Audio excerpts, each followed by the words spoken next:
Hey there, everybody, and welcome. This is something slightly different, right? And it occurred to me because recently someone was putting out some videos of the heady days of Freddie Mercury and the kind of extreme lifestyle that he had. Now, I have to admit, I'm a big fan. I thought he was very flamboyant, entertaining. I loved his style. I loved the whole kind of enigmatic, larger-than-life theme of Queen, and the sound always appealed to me, and his rather unique charisma and pizzazz was certainly something that I found inspiring. And, he was a little crush of mine when I was young, especially the Don't Stop Me Now video, which I thought was pretty sexy. But anyway, obviously, he had a penchant for everything that's extreme. So I was looking at his chart right now.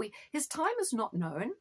I felt that he was a very good fit for Leo rising with Pluto rising, because Pluto on the ascendant does sort of encapsulate some of the extremes of his personality and the life and the route he took, the extreme partying and, the sad demise. But there was also a possibility could have been Libra rising with Neptune rising in Libra, because there were also themes there of the music, the creativity, the strong element of fantasy, that artistic thing that we know because he studied art at Ealing College of Art and he was really an arty guy. So I felt that was fitting. But what I settled on for the chart was Leo rising with Pluto rising in Leo, which I'll put here. But I wanted to know because, the thing about the chart, it didn't totally encapsulate to me why his sexual nature was so extreme, experimental, whatever, because there's a possibility it's exaggerated as well for effect. I mean, we don't know the truth, maybe it was just of a time in the 80s where people behaved like that.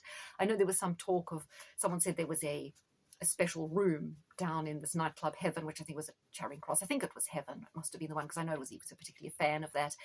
And in the downstairs, there was a room, and there were only like a very, very small handful of people who had a key to that room, and Freddie was one of them. And they said anything went in that room, and all the people who had a key to that room are now dead. I thought, well, kind of what? It's like 40 years ago. I guess a lot of them would be dead. So, or maybe, what they got up to in that room maybe led to their demise, sure.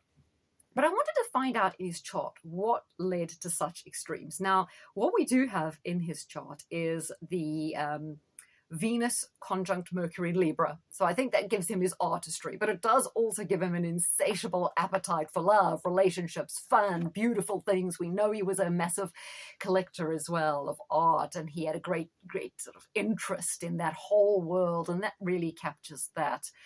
Mars in Libra as well does sort of also tell me about this insatiable appetite. And obviously he's got Moon in Sagittarius, which can be wild. And again, it's like adventurous, reckless, risque, always pushing the boundaries. So we've certainly got that going on there. And as I say, if we had Pluto rising in Leo, that's that whole larger than life, that charismatic, but always covering up with these deep insecurities and absolute strong need for a relationship, a powerful relationship, which maybe he did get with Mary Austin. And now lately we've had the story that he actually had a daughter who was born, late 70s, and has come to light and saying that they had a special relationship. So maybe, his need for these other relationships was fulfilled away from the arena. But obviously there was something in him that was insatiable.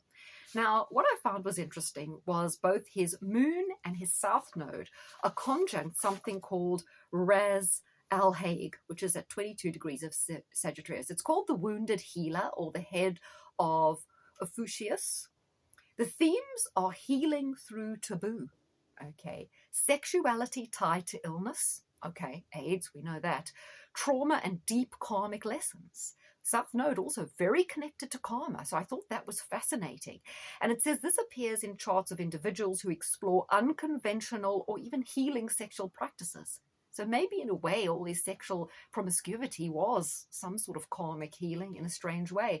And they also wrestle with sexual shame or sexual addiction. So that's very interesting, that sexual shame and sexual addiction. I suppose there was shame initially because he couldn't come out, right? And also from his background, his parents being Persian maybe weren't as receptive as other Western people. But I mean, in that time, it was only just becoming more normalized, the whole homosexual thing. Then we have Aculeus and Ackerman. These are fixed stars on Scorpio 25 to 28. Now, if you look at his progressed chart, his Venus and Jupiter were conjunct those particular fixed stars in terms of progressions for most of his life when he was just coming into himself. Once Bohemian Rhapsody had become really famous and he was going through that wild stage of discovering himself and having a lot of money and being able to indulge. So he's progressed planets through most of his adult life, okay, during like late 70s, early 80s, the height of his fame, were conjunct those. So these are part of the stinger of the Scorpion, and they're associated with penetrating insight, but also deep emotional scars. But when tied to sex, can point to unusual or extreme sexual interests, especially when poorly integrated. Okay, the themes, they are hidden desires, taboos, role play, shadow behavior. So some of behavior having to be behind closed doors. It's often linked to repressed sexuality, fascination with the forbidden, psychological projection, and they're also extremes of identity, including erotic expression. Yeah, I would say he had extremes of identity because his persona in terms of, I mean, there was no one like Freddie. He's a one-off. You could love him or hate him. What an impact he had, you know. I remember when I told my grandfather, I was very upset because Freddie had died, and he said, well, can't they get another lead singer? And I said, not really. And then I showed him a video of Queen, and he was like afterwards, no, okay, I can see he is Queen, right? They can't get another guy. And I mean, Freddie had amazing appeal. My gran adored Freddie, and she loved his voice. She was like, and my gran was like conservative, right? But I mean, and my mom and myself, I mean, he did have a lot of appeal with huge groups, right? Okay, so these late degrees of Scorpio, which, let's just see. So because he's got so many planets at the end, including Chiron, Jupiter, Venus, all at the end of Libra, by the age of 30, they were like triggering all these planets, all these fixed stars in late Scorpio, right? And what's more, let's have a look. Yeah, and also his IC is triggering all of those by birth. So you can see that that's, if he is Scorpio, if he is Leo rising, so you can see how important that is. So there's power, seduction, taboo, sexual transformation, darker impulses, and yeah, extreme passion and even obsession, right? There's also the degree of 13 degrees of Virgo, which his sun would be conjunct, being born on the 5th of September, right? And that says, a powerful statesman overcomes a state of political hysteria, which politics doesn't seem to match really. But the theme is intense control over primal emotion. So maybe this was a kind of weird looking for control, looking for some sort of release. So yeah, so I did find that quite interesting about Freddie, finding those sort of,